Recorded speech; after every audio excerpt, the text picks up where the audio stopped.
I think that there is a creator of the universe. He created it, but he's not just a force, he's a person. And we are persons created in his image. And you say that God becoming human and Christ dying on a cross and rising from the dead is petty.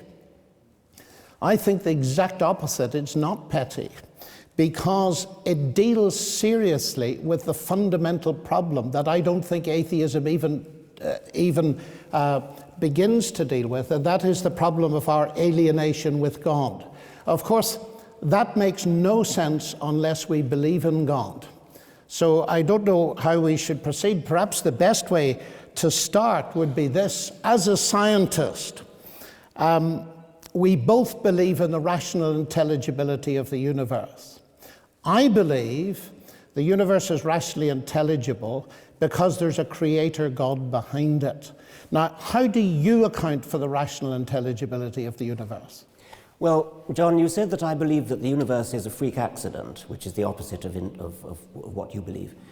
For many years, for many centuries indeed, it seemed perfectly obvious that it couldn't possibly be a freak accident, because you only had to look at living creatures, the sort of magnificent diversity we see in this museum, and everything looked designed. And so it was clearly preposterous to suggest that it was due to any kind of freak accident. Darwin came along and showed that it's not actually a freak accident, but nor is it designed. There's a third way, which in the case of biology is evolution by natural selection, which produces a close imitation of something that is designed. It's not designed. We know that now. We understand how it happened. But it looks very designed. Now, the cosmos hasn't yet had its Darwin.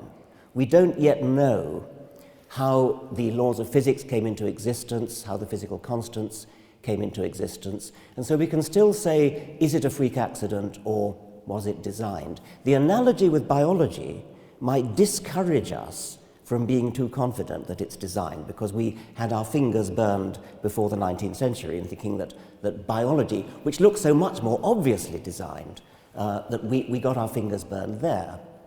Now, in the case of the cosmos, freak accident or design, the point that I've made over and over again is that even if we don't understand how it came about, it's not helpful to postulate a creator, because the creator is the very kind of thing that needs an explanation. And although it's difficult enough to explain how a very simple origin of the universe came into being, how matter and energy, how one or two physical constants came into existence, although it's difficult enough to think how simplicity came into existence, it's a hell of a lot harder to think how something as complicated as a god comes into existence, difficult enough to think of how a deist God comes into existence, and even more difficult to think of how a Christian God who actually cares about things like sin and gets himself born of a virgin. Well, there are 3 or 4 different issues there, aren't there? There's the question of what Darwin did and so on and so forth. But of course, as you have yourself admitted, as I understand it, Darwin didn't explain either the origin of life or the origin of the universe. And I would want to start there. You say we don't know how it came to be. But as scientists and cosmologists, physicists, we're studying it, and that very study and your own science assumes that the universe is rationally intelligible. Now, correct me if I'm wrong, but it seems to me that atheism is saying that the thoughts in our minds are in the end only the results of a mindless, unguided process.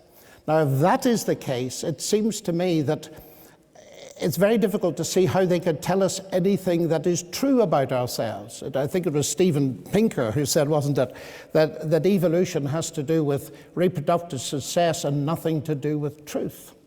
And John Gray, who's also an atheist, I understand, made the point not long ago that the problem with Darwinism, if you take it in its ultra form, it really undermines the notion that we can give any credence to what we think. So it seems to me that your atheism undermines the very rationality that I assume and you assume when we go to study the universe. So that's the first point I would make. Let me answer that. It seems to me a quite absurd thing to say that because we are saying that our minds are produced by brains and brains evolve by evolution, by natural selection, therefore that somehow undermines our ability to understand anything. Why on earth should that be? I mean, natural selection builds brains which are good at surviving, and brains that are good at surviving are brains that are surviving in the world.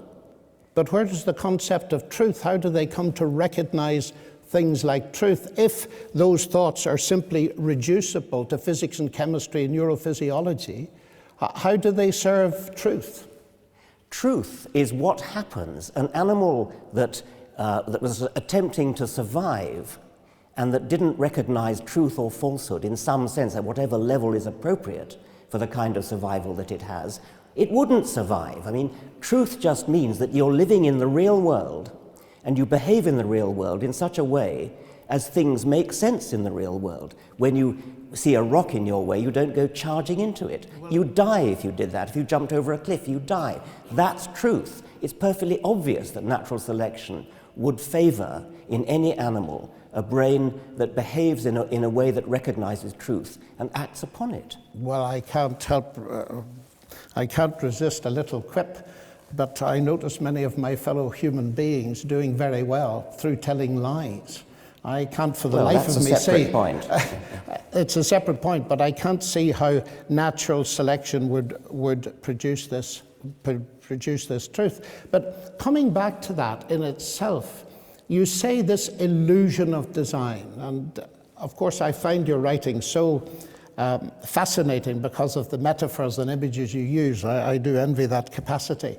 And you said somewhere that it's terribly, terribly tempting to believe that it has been designed. But that Darwin has shown us that this design is an illusion. But I've been very interested in the kind of thing that Simon Conway Morris has been saying recently, that if you take the evolutionary pathways, they're navigating through an informational hyperspace with phenomenal precision. And therefore, there is the impression of design at that level. I mean, if this mechanism that you talk about, which doesn't account for the origin of life at all, but let's leave that aside, if it is so phenomenally clever, then it itself is giving evidence that there's a mind behind it. The whole point of Darwinian natural selection is that it works without design, without foresight, but that's an assumption. No, it's not an assumption. That is exactly how it works. Before Darwin came along, it looked perfectly obvious that even if evolution happened, there must be some guiding force to tell animals or plants how they ought to evolve. Natural selection is a blind force. The things that survive, survive. With hindsight, we can see that the ones that survive are the ones that are good at surviving. They have the genes that make them survive. Simon Conway Morris would not deny that. He's got some kind of, well, actually, I rather share his view of convergent evolution. We both of us are perhaps on the extreme end of Darwinians in that we emphasize the power of natural selection to home in on particular ends. Particularly, if you look around the museum, you'll see animals, marsupial animals from Australia that uncannily resemble non-marsupial animals, and Simon and I are both extremely keen on that. But that's produced by natural selection, as he would say. Natural selection is a mechanical, blind, automatic force. It's not, I can't say it's not guided, but there's no need for it to be guided. The whole point is that it works without guidance. But it could be guided, or do you completely shut that out? I mean, why bother when you've got a perfectly good explanation that doesn't involve guidance? I mean, the point is, you use words like something? you use words like blind and automatic. This watch is blind and automatic, but it's been designed. The words themselves do not shut out that notion, and it seems to me that the impression I'm getting is that what's coming through is that the whole process is so sophisticated, it itself is giving evidence of a rational mind behind it. But am I understanding you right, that you say you deny that because you have an in-principle reason for denying it? That is, everything must, as far as you're concerned, go from the simple to the complex. And therefore, your major argument in the God delusion, if I understand it right, is that God is, by definition, more complex than the thing you're explaining, so he's got to be explained. Is that right? That is a major point that I want to make. But let me go back to what you were saying before about guidance. When you drop a stone, it falls to the ground, and you as a scientist will explain that by gravity. You wouldn't dream of saying, oh, there must be a God pushing it down. That's exactly what you're in effect saying with respect to evolution. Because we understand evolution in just the same kind of level as rather better level than we understand gravity. No, and this is a very important point, because I detected in many of your writings that you oppose God and science as explanations. When Newton discovered the law of gravity, he didn't say, marvelous, now I can know how it works, I don't need God. God is an explicator at the level of an agent, not a mechanism. So that we can study mechanisms in biology, the more sophisticated they are, the more that might well point towards an agent. You don't argue away the existence of an agent by showing that there is a mechanism. And I don't quite understand how you manage to get, if I understand you right, God and science as alternative explanations. Well, I think you do get rid of an agent if the agent is superfluous to the explanation. That when you're studying something that's happening, there may well be an agent, and it may, if you're watching a car driving along and avoiding obstacles and turning left and turning right, you say there is an agent controlling that car, and certainly there's a driver. But if you don't need an agent to explain what's going on, and we don't in the case of biology, and we don't in the case of gravity. Of course, I accept that Newton was a theist. He lived in the 17th century and everybody was.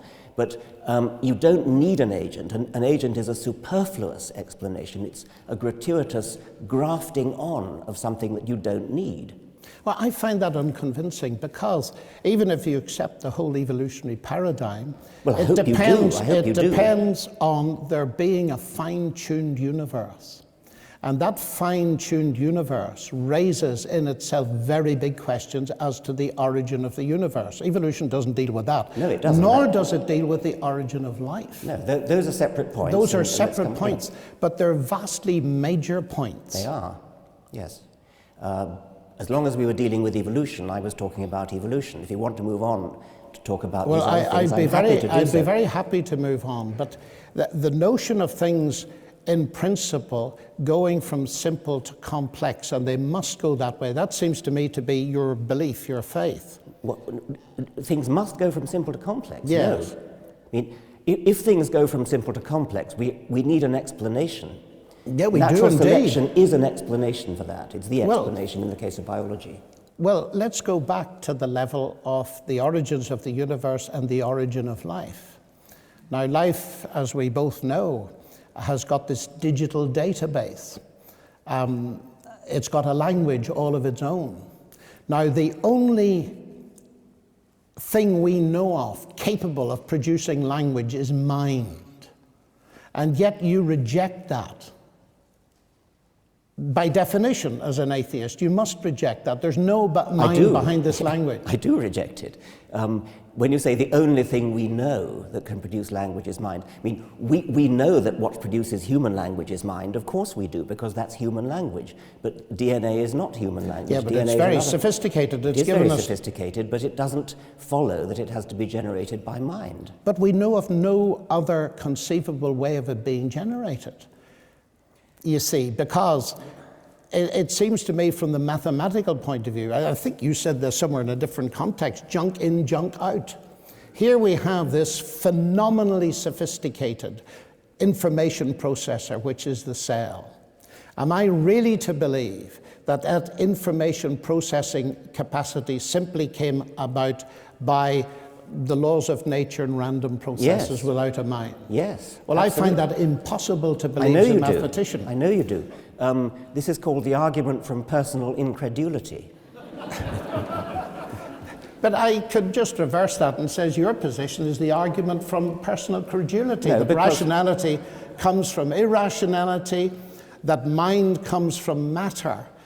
To me, the biblical explanation in the beginning was the word, the logos. That makes perfect sense. And it makes sense of the fact that we can do science itself. But you haven't explained where the logos came from in the first Well, place. of course not, because the logos didn't come from anywhere.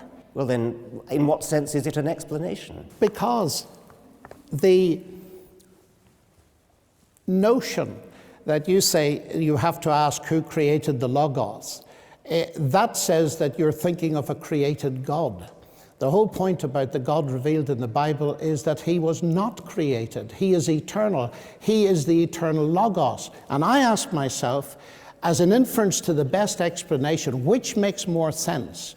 That there's an eternal logos and that the universe, its laws, the capacity for mathematical description and so on, that these things are derivative, including the human mind, from the logos. That makes very much more sense to me as a scientist that it's the other way round. When there is no explanation for the existence of the universe, do you just believe the universe is a brute fact? The universe is an easier brute fact to accept than a conscious creator. Well, who made it? It's you who insists on asking that question. No, you asked me who made the creator. The universe created you, Richard. Who made it then? A God is a complicated entity which requires a much more sophisticated and difficult explanation than a universe, which is, according to modern physics, a very simple entity. It's a very simple beginning. It's not a negligible beginning, but it's a very simple beginning. That has got to be easier to explain than something as complicated as a God. Yeah, you can't explain the existence of God, but I think you may have missed my question. I'm drawing a parallel. You see, you say that it's, at least, don't let me put words in your mouth, of course, because that would be unfair, but I'm getting the message that it's ridiculous for me to believe in a God who created the universe and me, because I have to ask who created God. All I'm doing is turning that question round and saying, the universe, you admit, created you because there's nothing else. Well, then who created it? I understand you perfectly. I'm making the... We both of us are faced with the problem of saying, how did things start? Yes. I'm saying it's a hell of a lot easier to start with something simple than to start with something complex. That's what complex means.